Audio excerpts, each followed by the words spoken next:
Neste momento, Deus, através desta emissora, leva até você mais um programa de fé, com hinos, orações e uma palavra poderosa a seu favor.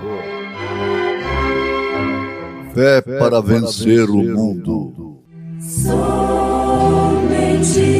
crer, somente crer, tudo é possível, somente crer, somente crer, somente crer, tudo é possível, somente crer.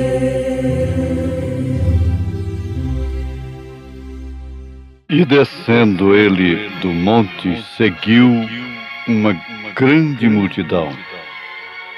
E eis que veio um leproso e adorou, dizendo: Senhor, se quiseres, podes tornar-me limpo. E Jesus, estendendo a mão, tocou-o, dizendo: Quero ser limpo. E logo ficou purificado da lepra. Disse-lhe então Jesus: Olha, não digas a alguém, mas vai, mostra-te ao sacerdote e apresenta a oferta que Moisés determinou para lhe servir de testemunho.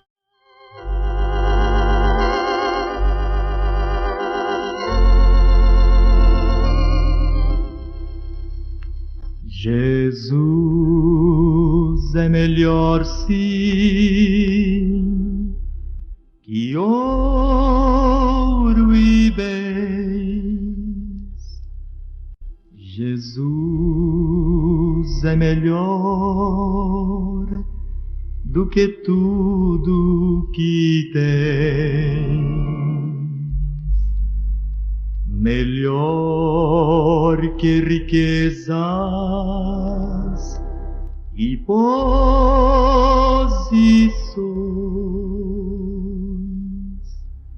melhor, muito mais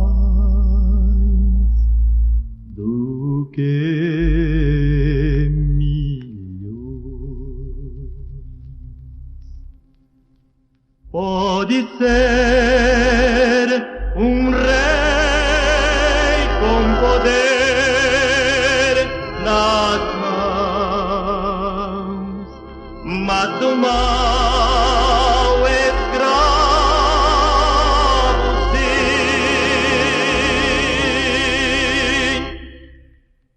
1000 vezes prefiro o meu Jesus e servi-lo até ao fim.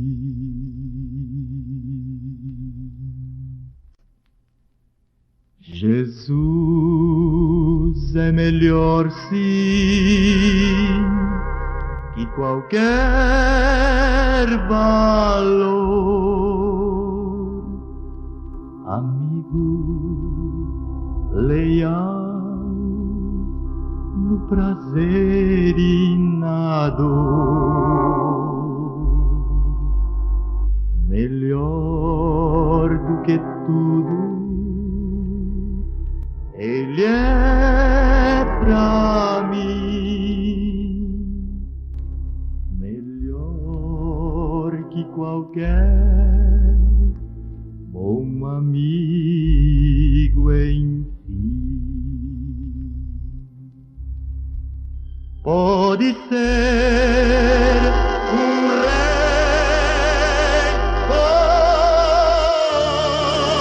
poder nas mãos, mas o mal escravo sim.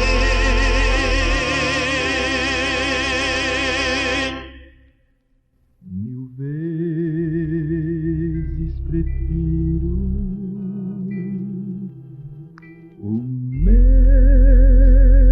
Jesus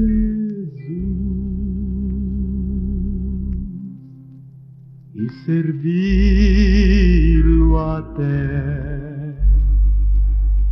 ao fim.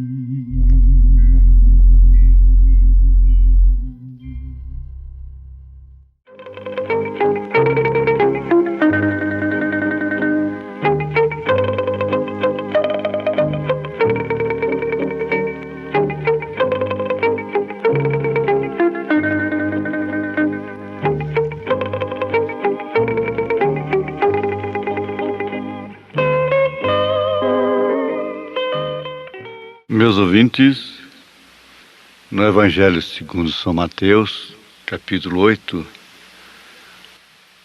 foi onde baseamos a nossa leitura desta apresentação de hoje. E descendo ele, Jesus, do monte, seguiu uma grande multidão. Agora, por que seguia Jesus uma grande multidão? Está certo? As multidões o acompanhavam para lá e para cá.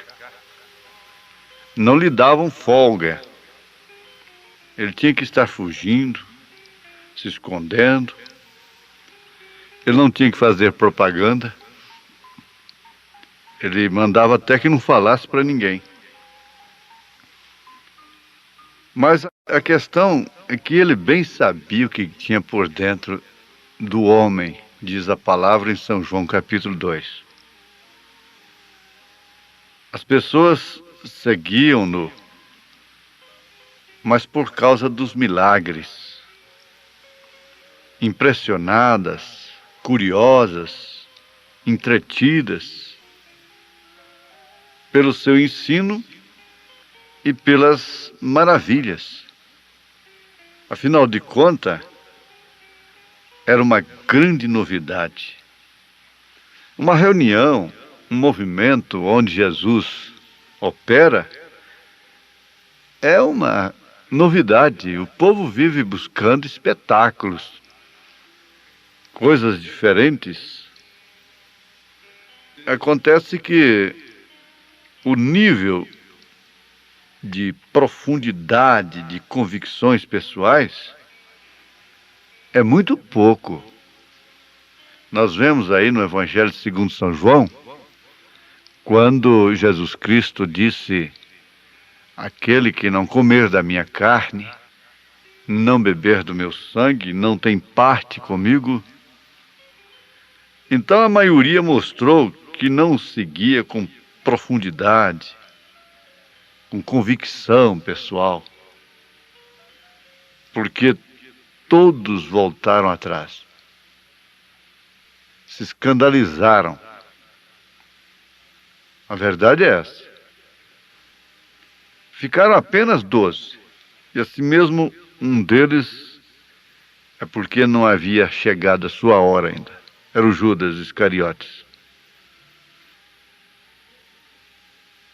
As mesmas multidões que sempre estavam tão prontas, dispostas, sacrificavam para segui-lo, não demoraram muito a desistir. Assim que perceberam que a coisa custava bastante. Ser cristão, no sentido da palavra, ser cristão naquela época, vamos dizer, custava bastante. Hoje é hobby, hoje é nobre, Hoje é status ser pastor, ser crente, ser evangélico. Tornou-se, inclusive, uma força política muito forte. Você sabe, deu votos, pronto, se torna em força política. Essa é a grande verdade que nós encaramos à luz da palavra e dos acontecimentos.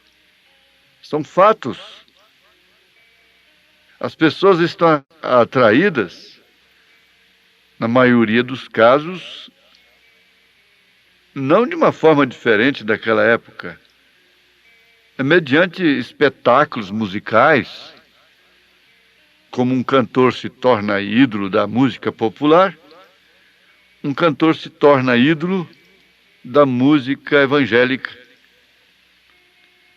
Bazares, métodos promocionais, promoções, maratonas, concursos, prêmios, etc.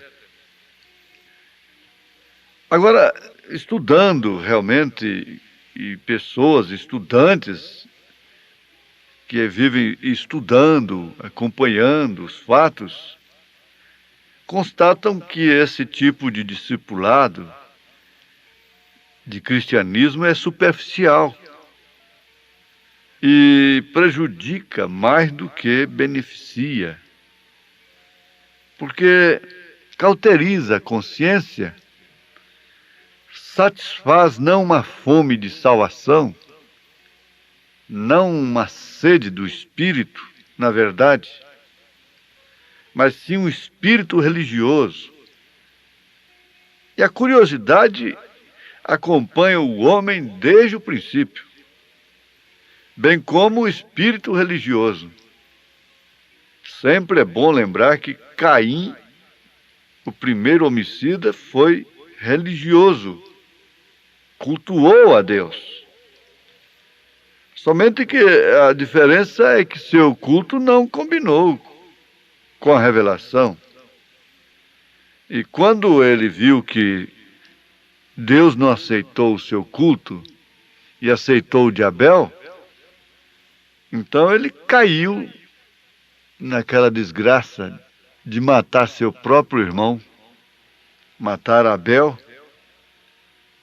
Abel não tinha culpa nenhuma. Se tem uma pessoa que morreu sem culpa depois, ou mesmo antes de Jesus Cristo e de outros tantos, foi Abel. Abel morreu sem culpa, morreu inocente mesmo. Ora, só porque ofereceu um cordeiro. Naturalmente, ele sabia que quando seus pais perceberam que estavam nus, tendo pecado, portanto, Deus sacrificou um cordeiro para cobri-los. E seu pai, sua mãe, naturalmente, transmitiram aquilo para eles, no seu culto doméstico, né? E, naturalmente, também ensinaram a eles que as frutas, as maçãs, as verduras, os legumes, todas estas coisas também foi Deus quem criou. Abel sabia, Caim também sabia, tanto de uma coisa como de outra. A diferença é que quando eles se esconderam, perceberam que estavam nus, fugindo, portanto, da presença de Deus, eles cozeram para si exatamente o produto através do qual Caim mais tarde viria oferecer culto. Fruto da árvore. Cozeram vestes de folhas. Isso fala muito de religião, né? Para cobrir a seu modo, de acordo com suas conveniências. Mas a cobertura de Deus foi específica. Ela sempre foi uma só. Foi o cordeiro. Vem do cordeiro. Então Abel foi um bom discípulo. Ele se distinguiu por causa da revelação. Ele prestou o culto correto. E por causa desse culto ele morreu. E por causa do culto revelado, milhões deram suas vidas. Não foi só Abel. Como não foi só Caim que matou. Caim matou um. Ela matou milhões. Muitas pessoas, muitos homens, se mostram sérios, animados, entusiasmados, no primeiro ponto de vista da vida cristã, da chamada, e eles chegam a ingressar em escolas, em seminários teológicos, e aquele fogo, e se separam, e se tornam assim até um tanto místicos. Mas, na verdade, a coisa exige algo mais. Para seguir a Cristo simplesmente como um salvo, exige revelação, não resta dúvida. Para seguir a Cristo como um salvo, instrumento de salvação, um anunciador das boas novas, um mensageiro, então já exige mais. O profeta de Deus disse assim que vai responder pelas almas, como está escrito na carta aos Hebreus, capítulo 13. Se Jesus tem uma mensagem na Bíblia Sagrada, que seleciona, que fez o povo voltar, os curiosos, aqueles que estavam impressionados somente com coisas visíveis, aparentes. Ora, também seus mensageiros em todas as eras, seus verdadeiros mensageiros, têm também a mesma mensagem. Tem uma mensagem que seleciona. Tem uma mensagem que não é aceita por todos. Porque a pregação do Evangelho é como uma pescaria. E apanha toda a qualidade de peixe. E depois, mesmo tendo variedades, esses peixes têm que ser tratados. E na hora de serem tratados, se tratando dessas pessoas que são ganhas pelo Evangelho, elas recuam, elas voltam atrás. Jesus deixou isso bem claro, bem nítido mesmo na parábola da semente. É que uma semente caiu à margem do caminho, as aves vieram e comeram. A outra caiu no pedregulho, então brotou, aquela alegriazinha ali, aquele brotinho, mas logo o sol veio, queimou, acabou tudo. Outra cai no meio dos espinhos, as riquezas do mundo sufocam, a prosperidade sufoca.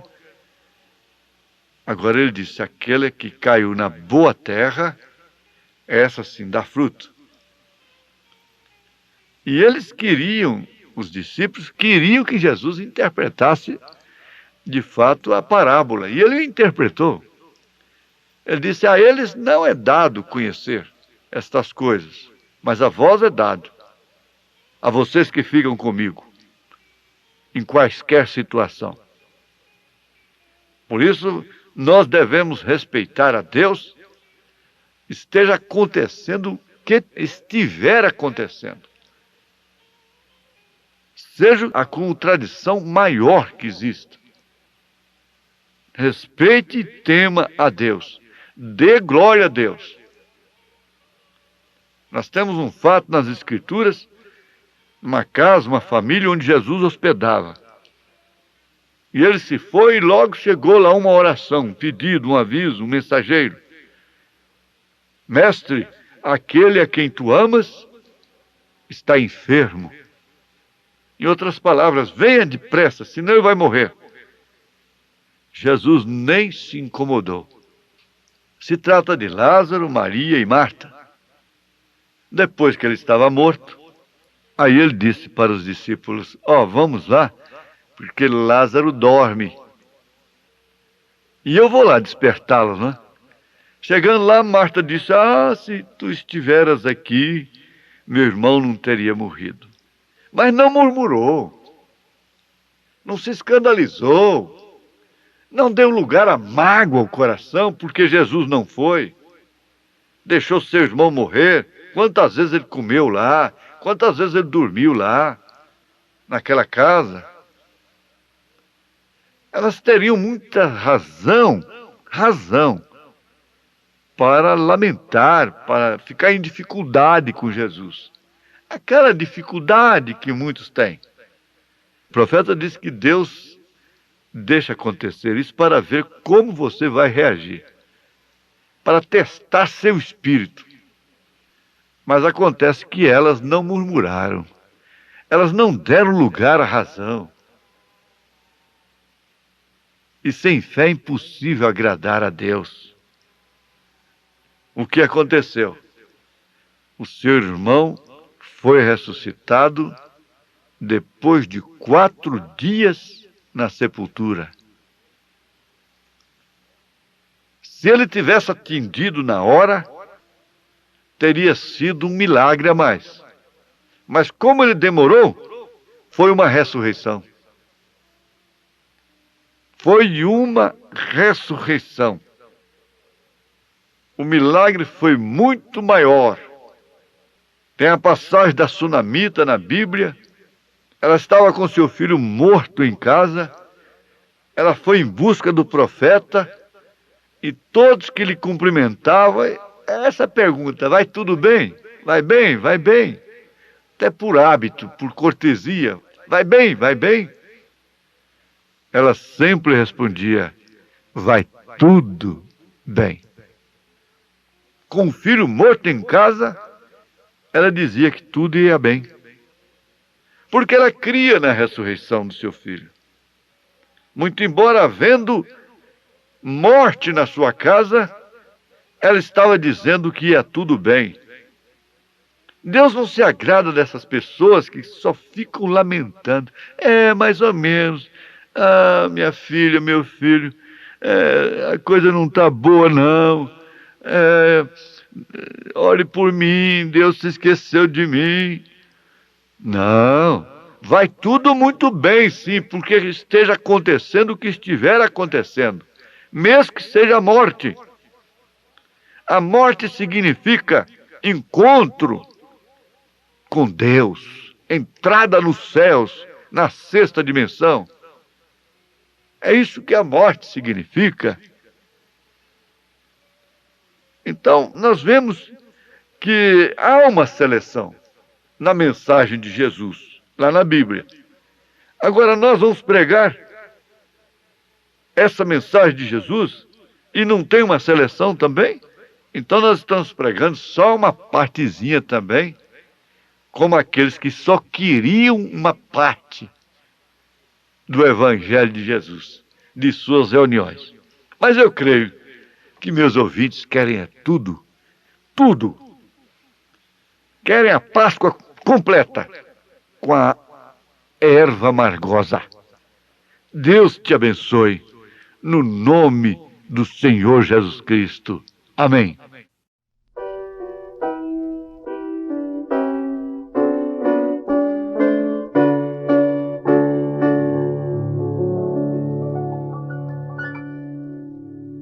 Vem, ó Senhor, guiar com tua mão a nossa lida tão constante aqui. Mostra o dever, servir com gratidão, e seja o nosso andar perto, ó Deus.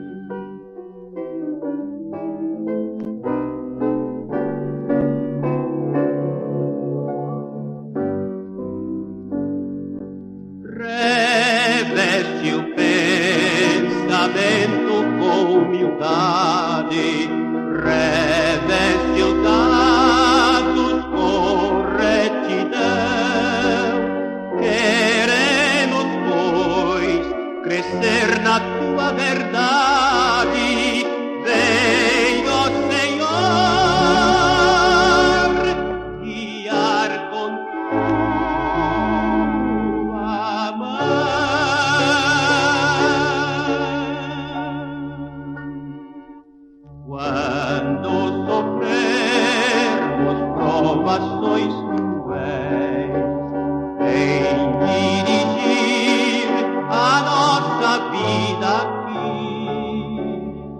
Queremos tua presença, teu amor, e seja o nosso andar perto, ó Deus, de ti. Perto, ó Deus, de ti, queremos sempre andar.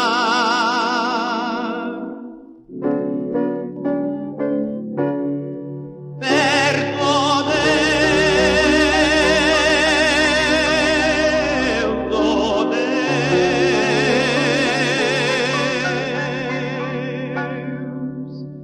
Vem, ó Senhor, guiar com tua mão a nossa lida tão constante aqui. Mostra o dever, servir com gratidão, e seja o nosso andar perto, ó Deus, de ti.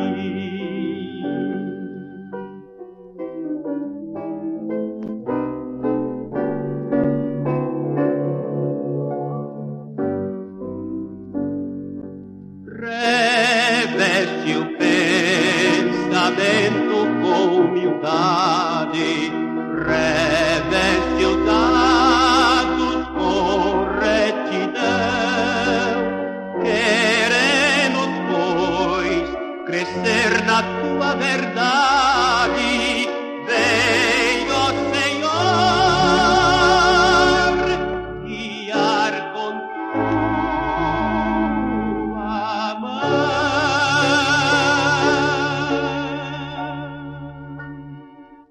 Quando sofrermos provações cruéis, em dirigir a nossa vida aqui, queremos tua presença, teu amor, e seja o nosso andar perto, ó Deus, de ti. Perto, ó Deus, de ti.